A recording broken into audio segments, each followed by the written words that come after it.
minus 0.6%. That is July retail sales, the weakest month in over a year, from the consumer who funds 2/3 of this economy. And Wall Street spent the same day setting records on top of them. 4 crypto stories, 3 macro, 3 AI, and at the end, what the consumer cracking means for the Fed's September meeting. Crypto's referee just walked off the field, and the balance sheets kept talking. 1. The SEC scheduled the first formal crypto rulemaking vote in its history for August 14th, a tailored path for crypto projects to raise money without full securities registration. The night before the meeting, the agency canceled it. One notice, no explanation, no new date. Congress has not finished its own market structure bill, and the key procedural vote is not until September 15th. So the agency that promised rules blinked, and every day of that delay quietly hands more ground to its rival regulator, the CFTC. The industry stays exactly where it has been for a decade, waiting. 2. Tether, the company behind the $90 billion plus stablecoin USDT, just passed the first full audit in its history. KPMG signed a clean, unqualified opinion on its 2025 financials and confirmed a $6.8 billion reserve surplus. For 10 years, critics called Tether's backing a black box. Now the biggest standing rumor in crypto is an audited number. And notice the timing. The same week the regulator postponed writing disclosure rules, the private sector went and published the disclosure anyway. 3. Goldman Sachs is buying ETF shop Neos Investments for up to $2.25 billion. 19 options-based funds, over $30 billion in assets.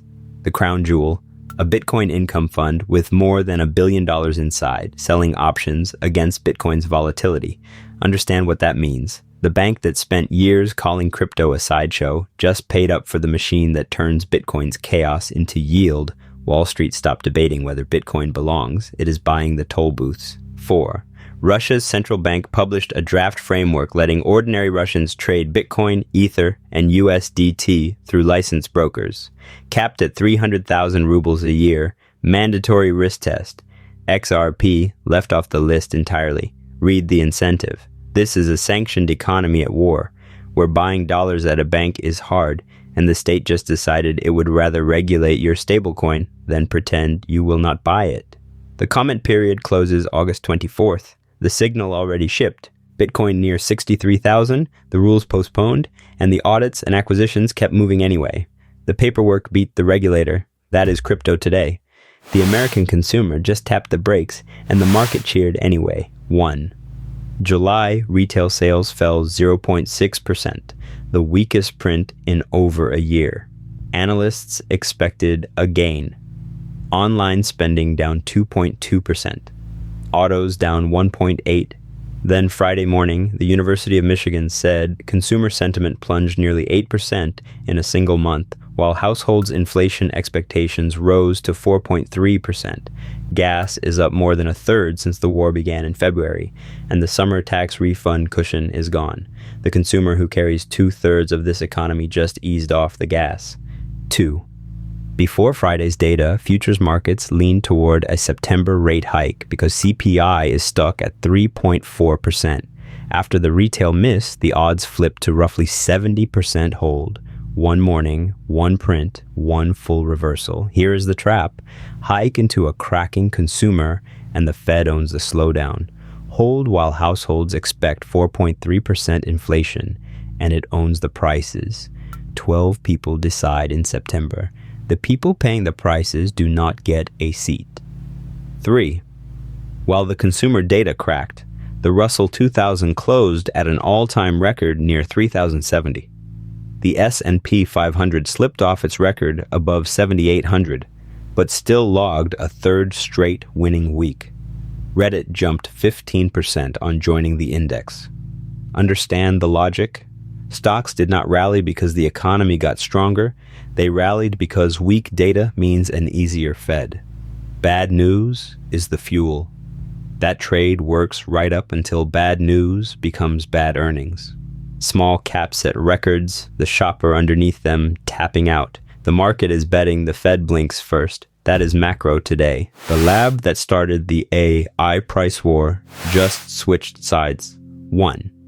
DeepSeek, the Chinese lab that broke the market with cheap AI, is raising its API prices by as much as 1,100% on some workloads, starting August 16th as it launches its premium V4 Pro model. The same day, Google cut Gemini prices roughly in half through year-end, and OpenAI and Anthropic trimmed theirs. Read the board. The disruptor is charging premium rents now, and the giants are buying market share. When the cheapest model in the game raises prices tenfold, the subsidy era of AI is ending. 2. Chinese lab Z.AI released GLM 5.3 and claims the open-weight coding crown. No new base model, just post-training, and by its own numbers, the model's security tooling found 1,097 critical bugs, with exploit-finding skills the company says it did not plan for. The money angle is simple. Every capability that ships free in open weights is pricing power subtracted from the closed labs. Weeks before OpenAI asks public markets for a $1 trillion valuation, the free alternative got better again. 3. Security researchers disclosed that the encrypted reasoning traces returned by OpenAI, Anthropic, and Google's AIs were protected by a single shared encryption key. One key.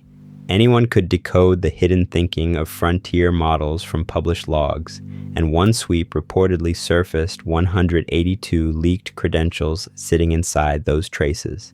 The labs have patched it, but enterprises pay frontier prices partly for that opacity, and this week they learned the moat was one key deep.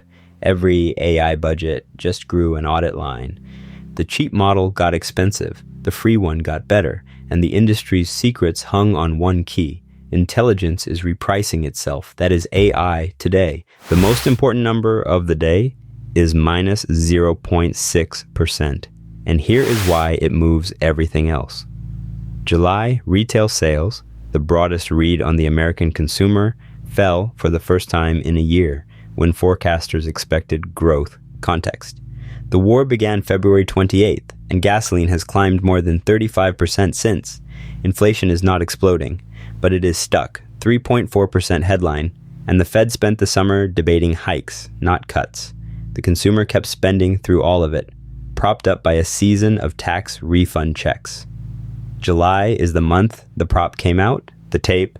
February 28th, the war starts and the energy shock begins. Through spring, refund money keeps registers ringing while the S&P grinds higher. August 12th, July CPI lands at 3.4%, sticky but stable. August 13th, producer prices cool and the S&P closes above 7,800 for the first time ever. August 14th, the floor moves. Retail sales minus 0.6. Consumer sentiment down nearly 8% in a month, the first drop since spring. Inflation expectations up to 4.3%. And the September rate picture flips from leaning hike to roughly 70% hold before lunch. Now the mechanics. 12 people on the Federal Open Market Committee meet September 16th. Their choice got worse this week. Raise rates to fight 4.3% inflation expectations, and they squeeze a consumer who already stopped spending. Hold, and they tell every household the prices are your problem now. Either way, the people at that table are insulated from the decision. The household paying a third more at the pump is not. And what changes for your money? Every record you saw this week, small caps at all-time highs, a third green week for the S&P, is priced on the assumption that this consumer bends but does not break. If the July number was weather, the records hold. If it was the trend, the earnings behind those records are the next domino. Watch the three numbers the Fed watches: retail sales, sentiment, inflation expectations. They will tell you September's answer before the press conference does. The consumer is the load-bearing wall of this entire economy. This week, the wall moved. So here is the real question. If the consumer who funds 2/3 of this economy is tapping out while Wall Street sets records and bets trillions on artificial intelligence, who is actually underwriting whom? I want your honest read in the comments, because the smartest takes on this channel come from you. Blue pill. This is a soft patch. Spending is still up 5% on the year, a cooler consumer finally kills the war's inflation, and the Fed gets to stand down. Red pill.